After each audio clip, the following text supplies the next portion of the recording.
शारदीय नवरात्र की शुरुआत आज से कलश स्थापना के साथ हो गई है। 9 दिन तक चलने वाली नवरात्रि के प्रथम दिन मां शैलपुत्री की आराधना और कलश स्थापना के साथ की जाती है। वहीं रांची में ऐसी स्थान है जहां मां की प्रतिमा की पूजा नहीं की जाती, बल्कि कलश को ही मां दुर्गा का स्वरूप में आराधना की जाती है। जी हां, रांची में स्थित जैप वन में सैनिक सम्मान के साथ माता रानी का आराधना की जाती है। यहाँ जवानों के द्वारा बंदूक से फायरिंग कर मां दुर्गा को सलामी दी गई। साथ ही मां के जयकारे के साथ कलश की स्थापना की गई। जवानों के द्वारा इस तरह से मां की पूजा बिल्कुल ही अनोखी होती है। वह अपने अस्त्र शस्त्र का विशेष रूप से पूजा करते हैं।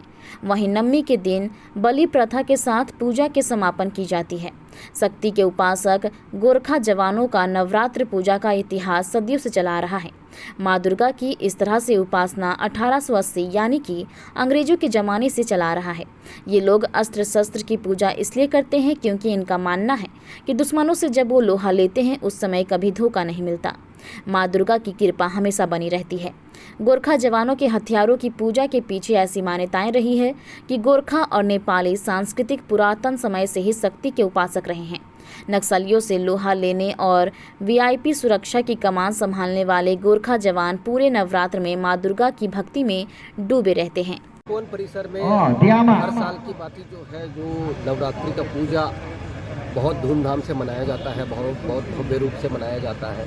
आज जो है कलश स्थापना हुआ है, आज पहला दिन है नवरात्रि का।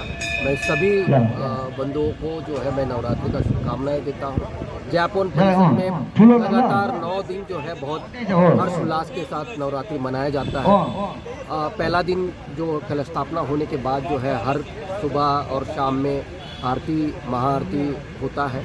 इसमें कहीं हमारे तमाम ऑफिसर्स और अलग अलग यूनिट्स के पदाधिकारी भी आते हैं, यहाँ पर शामिल होते हैं।